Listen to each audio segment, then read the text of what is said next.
नमस्कार दोस्तों, कैसे हैं आप लोग। आज मैं आपको बताने वाला हूँ पूजा घर के बारे में। कुछ ऐसी चीजें हैं दोस्तों, गलतियां हैं जो पूजा घर में आपको कभी भी नहीं करना है। बहुत सरल चीजें हैं, आप इजीली फॉलो कर सकते हो। अगर आप ये फॉलो करोगे तो आपको बहुत अच्छा फायदा मिलेगा आपके ईशान कोण से पॉजिटिव एनर्जी मिलने में। तो दोस्तों, अगर आपने अभी तक मेरा चैनल सब्सक्राइब नहीं किया है तो कृपया उसको सब्सक्राइब कीजिएगा। पूजा घर हम सभी जानते हैं कहाँ पर होना चाहिए। घर की मुख्य दिशाएं हैं नॉर्थ, साउथ, ईस्ट और वेस्ट। ये घर की मुख्य दिशाएं हैं। अब हम जानते हैं कि पूजा घर जो है वो नॉर्थ ईस्ट में होगा तो बहुत अच्छा होता है। घर का नॉर्थ ईस्ट रीजन जो है, यहाँ पर अगर पूजा घर है तो ये आपको बहुत अच्छे रिजल्ट दे सकता है। पूजा घर सबसे पहला रूल आपको ध्यान में रखना है कि इसका कलर, पूजा घर कभी भी ब्लैक कलर का मत बनाइए। आपने पूजा घर वुडन का बनाया है या मार्बल का बनाया है या फिर किसी ग्रेनाइट का वगैरह आपने बनाया है तो आपको एक बात ध्यान में रखना है, कलर ब्लैक नहीं रखना है। पूजा घर में वो जो मंदिर है उसके डिजाइन में भी आप ब्लैक कलर यूज मत कीजिए।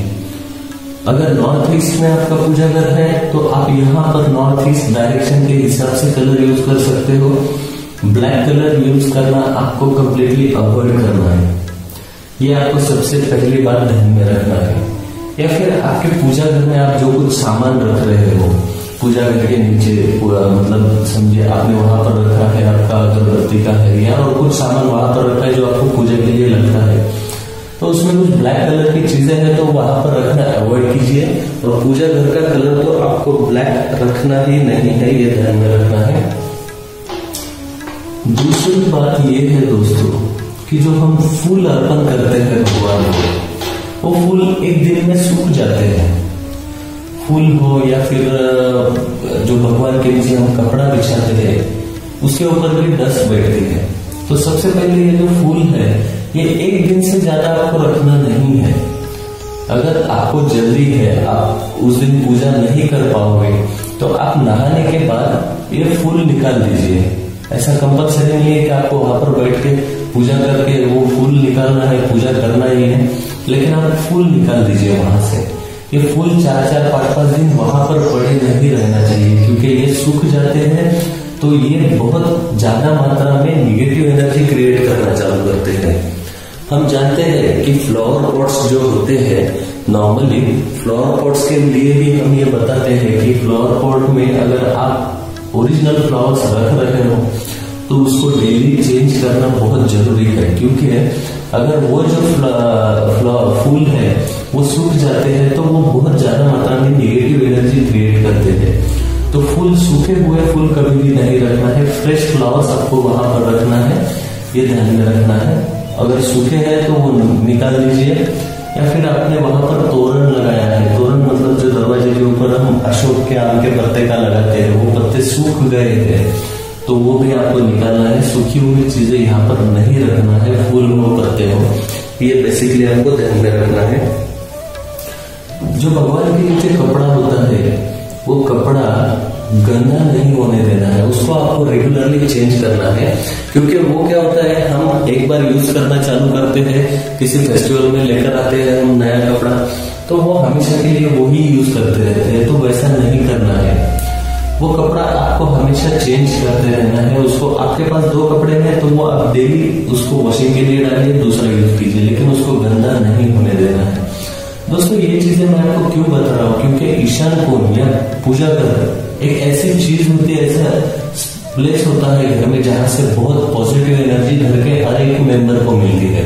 अगर वो एनर्जी सोर्स ही गंदा रहेगा तो आपको एनर्जी किस प्रकार की मिलेगी आप इमेजिन कर सकते हो। इसलिए मैं आपको ये सब चीजें बता रहा हूँ। छोटी है लेकिन बहुत काम की चीजें हैं दोस्तों। भगवान का जो घर है यानी कि पूजा घर, जैसे मैंने और भी वीडियोस में बताया है, वो घर का जो साउथ पोर्शन है यहाँ पर नहीं करना है। साउथ पोर्शन में पूजा घर नहीं चाहिए। पूजा घर हमेशा घर के नॉर्थ पोर्शन में चाहिए। नॉर्थ ईस्ट में रखिए, नॉर्थ वेस्ट में रख सकते हैं। लेकिन नहीं होना चाहिए जो कि साउथ रीजन में, ये आपको ध्यान में रखना है। अगर ऐसा है दोस्तों तो आप उसको इमीडिएटली चेंज कर दीजिए, क्योंकि साउथ जो है वो यम की दिशा है। यम की दिशा होने की वजह से यहाँ पर पूजा घर रखने से बहुत ज्यादा मात्रा में अशांति, प्रोग्रेस नहीं होना, इस प्रकार की चीजें, आपको स्टेबिलिटी नहीं मिलना, आप जॉब में होगे तो हमेशा आपको कुछ ना कुछ भय लगा रहेगा। इस प्रकार की चीजें आपका पूजा घर अगर साउथ में है तो आपको हो सकती है। तो सबसे पहले आपको चेंज करना है, अगर साउथ में है पूजा घर तो उसका प्लेस आपको चेंज करना है। आपके जो भी पूर्वज है, यानी कि आपके दादाजी, परदादाजी वगैरह, इनके फोटोज आपको पूजा घर में नहीं रखना है। इसके पीछे रीजन ये है दोस्तों कि यहाँ पे जो एनर्जी है वो चीजों को वहां पर लेके आती है, जाने नहीं देती है।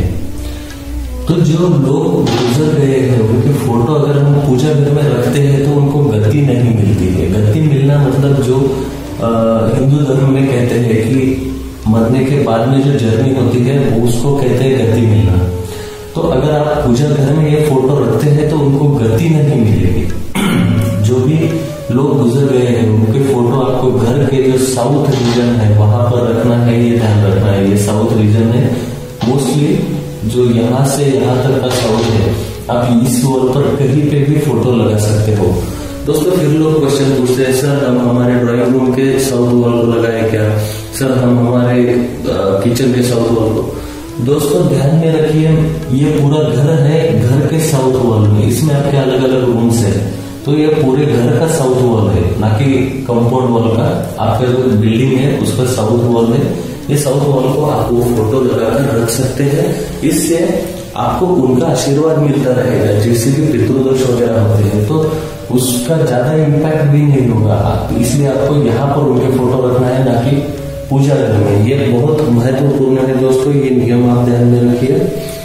पूजा घर में एक से ज्यादा किसी एक भगवान की जो मूर्ति होती है, समझे गणपति जी, गणपति जी की 2 या 3 मूर्तियां नहीं होना चाहिए, ये हम सभी जानते हैं। लेकिन अगर ऐसा है तो सबसे पहले आप वो हटा दीजिए, सिर्फ एक ही मूर्ति वहां पर रखिए और उसकी पूजा कीजिए। कोई भी भगवान हो उनकी एक ही मूर्ति पूजा घर में होनी चाहिए, फोटो या मूर्ति। इस प्रकार से है। पूजा घर जो है उसके ऊपर अगर कुछ जगह है तो वहां पर आपको सामान जमा नहीं करना है। ऊपर पूजा घर के ऊपर बहुत बार होता है कि ऊपर प्लेटफॉर्म है तो वहां पर सामान रख देते हैं पूजा घर के ऊपर, मतलब रंगोली हो या हल्दी कुमकुम हो, इस प्रकार का सामान वहां पर रख देते हैं। ऐसा नहीं करना है। पूजा घर के ऊपर का जो हिस्सा है वो आपको हमेशा फ्री रखना है, वहां पर गंदगी नहीं होने देना है। किचन या बेडरूम में पूजा घर नहीं होना है। किचन और बेडरूम यहाँ पर पूजा घर नहीं बनाना है। मतलब क्या दोस्तों, क्योंकि किचन जो है नॉर्मली किचन की जगह हम साउथ ईस्ट बताते हैं। साउथ ईस्ट में किचन है तो आग्नेय कोण में किचन है। अगर किचन आग्नेय कोण में आया है तो आपको आग्नेय कोण में आप भगवान का घर नहीं बना सकते, क्योंकि जो पूजा घर है that is north east energy, यानी पानी के रिलेटेड वो एनर्जी है। वो अगर आप अग्नि में रखते हो या तो अग्नि बुझ तो जाएगी लेकिन वो भड़का होगा, यानी कि घर में अशांति रहेगी हमेशा। ये आपको ध्यान में रखना है। किचन में पूजा घर नहीं रखना है अगर आपको ऑप्शन ही नहीं है। आजकल क्या है कि घर जो है फ्लैट सिस्टम होता है, रूम्स कम होते हैं, 1 BHK होता है, 2 BHK, उसमें भी पूरा एक रूम पूजा घर के लिए बिजी करना है नहीं करना है, उसके ऊपर बहुत सारी चीजें डिस्कशन होते हैं। अगर आपको पॉसिबल नहीं है तो आपका समझो आपको किचन में ही रखना है तो किचन के नॉर्थ ईस्ट में रखना है, किचन के साउथ रीजन में उसको आने नहीं देना है, इतना ध्यान में रखना है। दूसरी बात यह है कि बेडरूम, अगर आप आपके बेडरूम में समझे नॉर्थ ईस्ट में बेडरूम में आपको पूजा घर इधर ही रखना है तो आपको एक नियम ध्यान में रखना है कि कभी भी आप जब बैठोगे या उस बेडरूम में आप सोओगे वो टाइम पे आपके पैर पूजा घर की तरफ नहीं होने चाहिए। अगर इस प्रकार से आप फॉलो करोगे तो आप वहां पर रख सकते हो। आप छोटा सा लकड़ी का पार्टीशन वगैरह मिलते हैं डिजाइन के तैयार करके, तो वो भी आप लगा सकते हो ताकि वो थोड़ा सा सेपरेट रहेगा। आप जब भी बेडरूम में रहोगे तो वो टाइम पे वो एज ए कंबाइन नहीं रहेगा, थोड़ा लकड़ी का पार्टीशन है तो वो सेपरेट रहेगा। लकड़ी के बहुत अट्रैक्टिव पार्टीशंस मिलते हैं और उस प्रकार से सेपरेट करने के लिए तो वो आप ले सकते हो। जब भी अगर आपका किचन में पूजा घर है तो आपको एक और बात ध्यान में रखना है कि आप जब खाना खाने बैठोगे या बेडरूम में भी अगर पूजा घर है तो जब भी आप वहां पर बैठोगे तो वहां उसकी तरफ आपकी पीठ नहीं होनी चाहिए, ये आपको ध्यान में रखना है। दोस्तों ये कुछ सिंपल चीजें हैं पूजा घर के बारे में, बहुत छोटी छोटी चीजें हैं, लेकिन अगर आप ये फॉलो करते हो तो आपको बहुत ही अच्छा फायदा मिलेगा। दोस्तों अगर आपने अभी तक चैनल सब्सक्राइब नहीं किया है तो कृपया जो नीचे सब्सक्राइब बटन दिया है वो सब्सक्राइब बटन प्रेस कीजिए, उसके साइड का बेल आइकन भी प्रेस कीजिए ताकि आपको नए वीडियोस का अलर्ट मिलता रहे। इस वीडियो को, इस इंफॉर्मेशन को आपके दोस्तों में जरूर शेयर कीजिएगा। मेरे चैनल में वास्तु का एक प्लेलिस्ट है, उसको भी एक बार जरूर गो थ्रू कीजिए। दोस्तों धन्यवाद।